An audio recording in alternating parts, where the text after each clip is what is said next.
कहते हैं कि जर जोरू और जमीन के लिए संग्राम से लेकर महासंग्राम तक हुए आजाद हिंदुस्तान में कानून का राज है और कानून के हवाले से ही आम आदमी अपने अधिकारों की रक्षा भी करता रहा है। लेकिन जमीन पर जमीनों को लेकर छिड़ी जंगें किस कदर आम आदमी के लिए मुश्किलों का पिटारा लेकर सामने आ रही है, ये जानकर आप हैरान रह जाएंगे। यहाँ देखने वाली बात यह है कि राजस्व के अधिकारियों की लापरवाही से जमीनी विवादों में जहाँ रोज बरोज लाशें उठ रही हैं, वही दिन के उजाले में ही जमीनों के जंजाल में हत्या की स्क्रिप्ट लिखी जा रही है।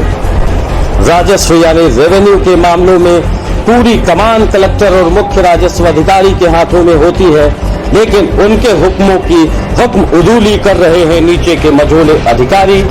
देखने में आ रहा है कि जमीनों के जंजाल में श्रावस्ती मॉडल भी फेल होता दिखाई दे रहा है। सरकार की मंशा से चल रहे तहसील दिवस और थाना दिवसों की जमीनी जंग में पस्त पड़ने के भी सामने आ रहे हैं तमाम मामले। आज थाना दिवस और तहसील दिवस पर भी सवालिया निशान लगा हुआ है और सवालिया निशान फिलहाल उस सरकार पर भी है जिसके ऊपर ये जिम्मेदारी है कि वो इन तहसील दिवसों और थाना दिवसों में जमीनी विवादों को निपटाने का काम करे। चलिए आपको लिए चलते हैं पूर्वी उत्तर प्रदेश के शहर आजमगढ़ में पड़ने वाले अतरौलिया इलाके में, जहां लहरपार गांव के पूरी जिंदगी अध्ययन और अध्यापन में गुजारने वाले कल्पनाथ चौबे का सिस्टम से विश्वास उठ सा गया है। उन्हें अपने ही घर में घुसने के लिए एसडीएम और थानों पर दरखास्त देनी पड़ रही है। पहले इस घर पर नजर डालिए जो दबंगों की गिरफ्त में है। अब जरा इस वीडियो को गौर से देखिए, जहां दबंगों का जलवा खुले आम अफरोज हो रहा है। मुकामी पुलिस दरखास्त दर दरखास्त के बाद भी अभी सो रही है, क्योंकि बात अभी लाठी और डंडे तक महफूज है। पुलिस को कत्ल होने का इंतजार है। बारूद के ढेर पर बैठे इस परिवार को एसडीओ से भी न्याय नहीं मिल पा रहा, क्योंकि वीडियो में नजर आ रहे दबंगों का मुकामी बूढ़नपुर तहसील के तहसीलदार से करीब का रिश्ता बताया जाता है। कल्पनाथ चौबे के हवाले से कहा जा रहा है कि राजस्व के अधिकारी मौन हैं और हमारी मौत का इंतजार कर रहे हैं। पुलिस के हवाले से कल्पनाथ चौबे को किसी भी तरह की रिलीफ मिलती दिखाई नहीं दे रही है। आपकी स्क्रीन पर ये जो घर दिखाई दे रहा है उसमें एक ग्रिल भी रखी हुई है और अपने ही घर में जाने से दबंगों ने कल्पनाथ चौबे को रोक दिया गया है। बताया तो यहाँ तक जाता है कि जब कल्पनाथ चौबे अपने इस मकान में कथा पूजन करवा करके जाना चाहते तो ठीक उसी वक्त दबंगों ने वहां धावा बोल दिया और उनको मार पीट कर बड़ी बुरी तरह से घायल कर दिया। पुश्तैनी ज़मीन है, उसमें हम लोगों का नाम काम है। उसमें जो है हम जो है जब मकान बना लिए तो उसके बाद ये लोग धमकी देने लगे मारने करने के लिए। उनके भय से बच्चे जो है वहाँ जाते ही नहीं हैं और तहसीलदार को अपना रिश्तेदार बना के लोग भयभीत करते रहते हैं और जो है मामला जैसा का तैसा प्रशासन के द्वारा कोई हमारा सहयोग नहीं मिल रहा। इस पूरे मामले में कल्पनाथ चौबे ने हिम्मत करके अपनी मुश्किलों का हवाला देते हुए एक चिट्ठी जिला कांग्रेस कमेटी के अध्यक्ष प्रवीण सिंह को लिखी है। उन्होंने इसको संज्ञान में लेते हुए कांग्रेस की तरफ से एक प्रतिनिधिमंडल का गठन कर दिया। 11 सदस्यीय ये प्रतिनिधिमंडल गांव के दौरे पर पहुंचा। उत्तर प्रदेश कांग्रेस के सदस्य आशुतोष द्विवेदी की अगुवाई में प्रतिनिधिमंडल ने गांव का दौरा किया। देखिए, ये अतरौलिया विधानसभा में कप्तानगंज थाने के अंतर्गत ये गांव है लहरपार और यहाँ के कल्पनाथ चौबे जी ने एक शिकायती पत्र हमारे उत्तर प्रदेश कांग्रेस के अध्यक्ष अजय कुमार लल्लू जी को लिखा था और उसकी एक प्रतिलिपि आजमगढ़ के जिला कांग्रेस कमेटी के अध्यक्ष प्रवीण कुमार सिंह जी को भी प्राप्त हुई है, जिसको संज्ञान में लेते हुए एक 11 सदस्यीय प्रतिनिधि मंडल, जिसमें हमारे महिला कांग्रेस के अध्यक्ष निर्मला जी हैं और हमारे जनरल सेक्रेटरी हैं डीसीसी के रविकांत जी, सेवा दल के अध्यक्ष जितेंद्र जी हैं और इसी के साथ ही जगदम्बिका जी हैं जो विधि प्रकोष्ठ के अध्यक्ष है, पीसीसी के सदस्य संतोष जी हैं, रीता मौर्य जी हमारी शहर अध्यक्ष हैं महिला कांग्रेस की, आचार्य चंदबली पांडे जी के सुपुत्र और ढेर सारे लोग इस प्रतिनिधिमंडल में आए हुए ये जानने के लिए दरअसल ये पूरा मामला क्या है। तो मामले के लिहाज से फिलहाल जो आकलन है वो ये है कि कुछ लोग गांव के ऐसे हैं जिन्होंने अपनी जमीन पर कल्पनाथ जी ने मकान बना के रखा हुआ है और मकान में उनको पोजीशन नहीं लेने दे रहे हैं, उनको ग्रिल नहीं लगाने दे रहे हैं, उनको पूजा पाठ नहीं करने दे रहे हैं और अपने घरों की जो नालियां हैं, नापदान है वो इनकी जमीन में बहा रहे हैं और जबरदस्ती गुंडागर्दी से वो इनकी जमीन पर काबिज होना चाहते हैं। ये तो हो गई राजस्व की बात।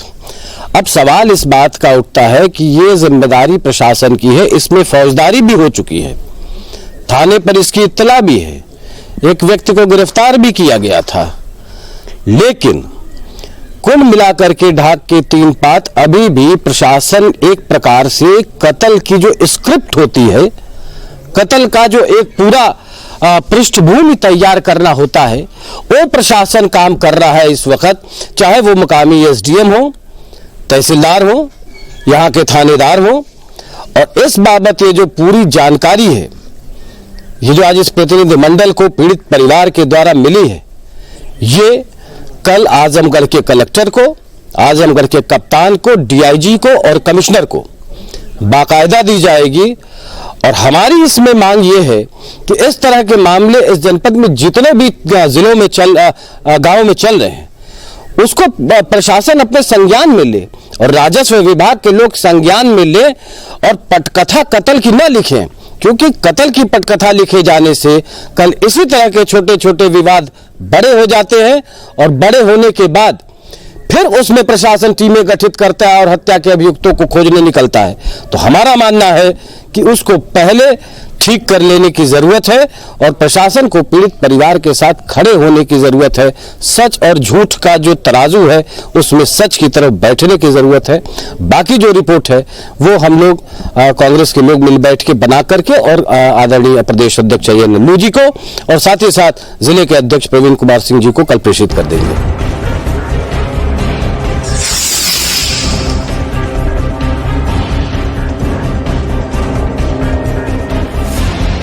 उधर इसी तरह का एक जमीनी विवाद केसरिया ब्रिगेड के बीच कोहराम का कारण बना हुआ है। ये एक दूसरा मामला है जहां कत्ल की पटकथा दोबारा से लिखी जा रही है। अब आपको बता दें कि आपकी स्क्रीन पर जो तस्वीरें बदल रही हैं और अब जो आपके सामने जमीन का टुकड़ा नजर आ रहा है उसके लिए भी दंगल कलेक्टर और कप्तान की दहलीज में दाखिल हो चुका है, लेकिन रेवेन्यू डिपार्टमेंट के ओहदेदार अब भी सो रहे हैं।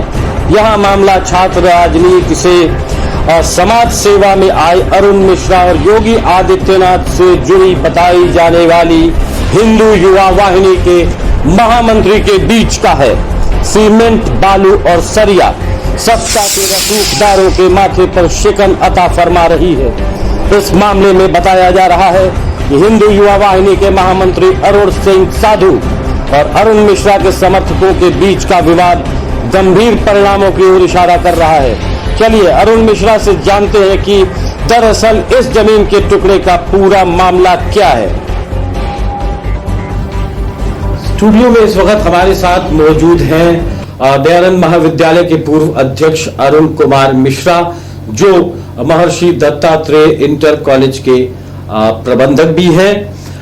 इस वक्त ताजा तरीन मामला यह है कि आजमगढ़ जनपद में जो एक मुहिम चल रही है भू माफियाओं की जमीनों पर कब्जा करने की, उसके खिलाफ एक मुहिम शुरू की है नेशनल कवरेज ने और हम आपको इस अपनी मुहिम में ये बताने जा रहे हैं कि किस तरह आम आदमी के लिए भू माफिया मुश्किलें खड़ी कर देते हैं।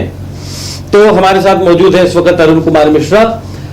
मिश्रा जी, ये एक बड़ा हाई प्रोफाइल ड्रामा चल रहा है आजमगढ़ में कि हिंदू युवा वाहिनी जो सीधे सीधे मुख्यमंत्री योगी आदित्यनाथ से ताल्लुक रखती है, उनका जो यहां पर महामंत्री या अध्यक्ष हैं अरुण कुमार सिंह साधु, उनका नाम सामने आया है और आपके उनके बीच में एक ऐसा विवाद चल रहा है और उसकी एक ऐसी पटकथा लिखी जा रही है जो आगे जिसके गंभीर परिणाम हो सकते हैं, और प्रशासन का जहां तक सवाल है वो अभी तक इसको अपने इल्म में नहीं ले रहा है। क्या है दरअसल ये पूरा मामला? मैं आपको बताऊं कि 1 साल पहले एक जमीन सिधारी पे थी, लगभग 9.5 बिस्सा की, मेरे घर के बगल में थी, सिधारी शंकर जी की मूर्ति पे। उस जमीन पे पहले से पुराने लोगों का, जो वहाँ पे हरिजन लोग थे, उन लोगों का थोड़ा बड़ा स्वामित्व था या कब्जा कर लीजिए एक प्रकार से था, लेकिन उनके पास कागज नहीं था। और मूल रूप से जमीन मुस्लिम लोगों की थी। तो मुस्लिम लोगों ने चूंकि अब उनकी आर्थिक स्थिति कमजोर हो गई है, तो उन्होंने अपनी जमीन को क्रय विक्रय करना शुरू कर दिया। और उसी कड़ी में 5 बिस्सा जमीन मैंने भी खरीदी और लगभग 32 कड़ी अरुण कुमार साधु जी ने भी जमीन खरीदी, और उनके एक पार्टनर है रामजीत राम जी, उन्होंने भी 32 कड़ी जमीन खरीदी। अब जब मौके पे जमीन खाली हुई, या एक बीजेपी के ही नेता है अजय सिंह जी, उनके दिशा निर्देश पे और उनके मतलब सही प्रयास से कि मतलब अगर जमीन एक्चुअल में मुस्लिम लोगों की है तो वह जमीन मिलनी चाहिए, उनके प्रयास से लेखपाल कानगो वहां पे आए और जमीन को नापे, तो मौके पे मुस्लिम लोगों की 7 बिस्सा जमीन मिली। और चूंकि 9.5 बिस्से का रकबा था, 1.5 बिस्सा जमीन 60 हो गई, तो सबको जमीन कागज के हिसाब से तो सब लोग रजिस्ट्री करा लिए थे, लेकिन मौके पे जमीन कम मिली। जब जमीन कम मिली तो मैं चूंकि 5 बिस्सा जमीन लिया था, तो मेरे हिस्से में 3 बिस्सा लगभग आ रही थी, और चूंकि साधु जी जमीन लिए थे 32 कड़ी, तो उनके जिम्मे में 22 कड़ी जमीन आ रही थी। लेकिन उस चीज को मानने के लिए तैयार नहीं थे। मैं अपने किसी कार्य से निजामाबाद गया, और जो जमीन के मूल मालिक थे वह भी अपना किसी काम से लखनऊ गए हुए थे। तो अरुण सिंह जी साधु ने रात की रोशनी में लगभग 4 बिस्सा जमीन में अपना पिलर खड़ा कर दिया। पिलर खड़ा करने के बाद जब ये सूचना मुझे मिली, तो मैं तुरंत मौके पे आया और थाने पे गया। थाने पे एक एप्लीकेशन लेके गया। जब मैं एप्लीकेशन लेके थाने पे जाता हूं, तो वहां के लोग हिंदू युवा वाहिनी के दबाव में मेरी बात सुनने को तैयार नहीं थे, और मुझे बैरंग थाने से वापस कर दिया गया। चूंकि सिधारी का प्रकरण था, तो नगर पालिका से अजय जी भी चुनाव लड़े थे, और उनका मकान भी सिधारी पे है, और चूंकि वो सब लोग को जानते पहचानते थे, तो मैं इनके पास, और अशरफ जो बूढ़े बुजुर्ग थे वो भी लखनऊ से आ गए, हम लोग मिलके इनके यहाँ गुहार लगाने गए और उनको सारी सच्चाई से अवगत कराया। इनके कहने पे, इनके प्रयास से थाने के जो वर्तमान थानाध्यक्ष महोदय थे, पुलिस फोर्स को भेज के वहां उस काम को रोक दिया गया, और सारे पक्ष को थाने पे बुलाया गया, और थाने पे सबकी बारी बारी बात सुनी गई। जब बात सुनी गई और कुछ माननीय लोग बीच में आए समझौता करने के लिए, अजय जी से थे, हरिवंश मिश्रा जी थे, इन लोग के बीच में समझौता हुआ कि जमीन जब कम है तो सबको जमीन कम ही मिलेगी। लेकिन उनका वहां भी डराना धमकाना, बोलने का लैंग्वेज बहुत गलत था। अपने आप को प्रदेश का बहुत बड़ा संगठन का मंत्री बताते, एक सब करते थे। लेकिन खैर जो भी हुआ, एक सुलहनामा, एक समझौता बना सबके प्रयास से, और वो सुलह समझौता 3 लोगों के बीच में बना। एक मेरा अरुण कुमार मिश्रा, एक अशरफ भाई और साधु जी के बीच में सुलह समझौता बना कि जब मौके पे जब जमीन कम है तो सबको उसी के अनुपात में ही जमीन मिलेगी। जब अनुपात लगाया गया, बनाया गया, तो मुझे 3 बिस्सा जमीन मिली, उनको 22 कड़ी जमीन मिली, उनके पार्टनर को भी 22 कड़ी जमीन मिली, और जो अशरफ भाई थे उनको भी लगभग 32 कड़ी जमीन मिली, जबकि उनकी मौके पे जमीन 2.5 बिस्सा थी। सभी लोगों ने संतोष कर लिया कि चलिए ठीक है, समझौता हो गया, माननीय लोग बीच में है, थाने पे समझौता हुआ, कोई बात नहीं है। सारे लोग जमीन पे जाके अपनी अपनी बाउंड्री वाल अपने अपने सुविधा अनुसार 4-4 फुट 5-5 फुट की करा लिए।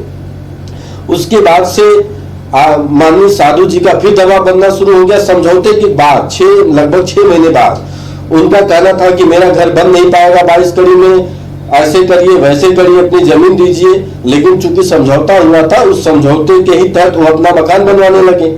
जब वो मकान बनवाए तो बीच में हम लोग का जो 1 बिस्से में जो रास्ता बना था सुलहनामा के अनुसार, उस रास्ते पे उन्होंने गेट लगवाना शुरू कर दिया फिर हम लोगों ने नेताजी के पास और लोगों के पास, जो लोग समझौता कराए थे उनके पास गए, थाने पे गए, तो यदा कदा वो गेट रुका।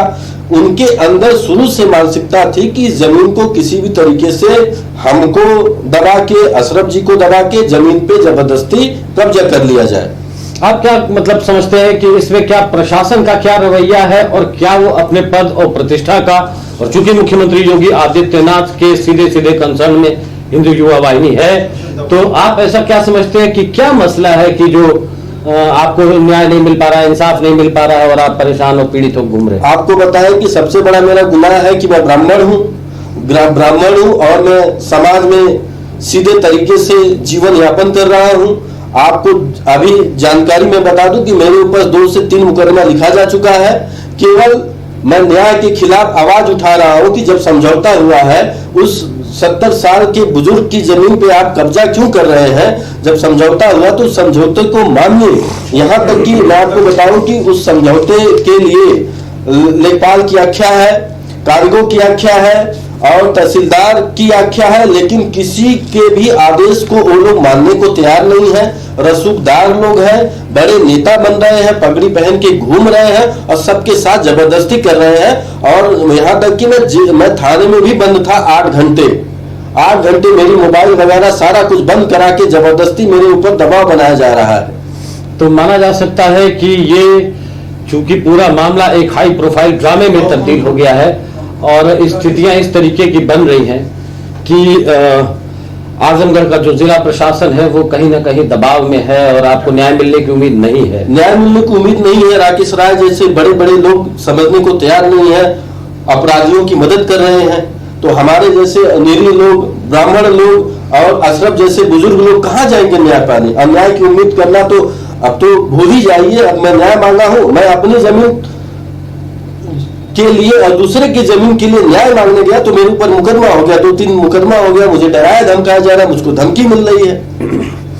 आप साफ सुन सकते थे। हमारे साथ मौजूद थे इस वक्त दयानंद महाविद्यालय के पूर्व अध्यक्ष अरुण मिश्रा, जो एक विद्यालय के प्रबंधक भी हैं, बच्चों को पढ़वाते हैं, लेकिन वो न्याय के लिए दर दर भटक रहे हैं और हालात इस तरह बेकाबू हो गए हैं कि प्रशासन खुद ही एक प्रकार से राजस्व के जो अधिकारी हैं वो पटकथा लिख दे रहे हैं। सबसे पहले की हत्या कब होगी और कैसे होगी उसकी एक पूरी स्क्रिप्ट तैयार कर दे रहे हैं, और हत्या होने के बाद कहीं जाकर के प्रशासन जागता है, उसके कानों पे जूं रेंगती है।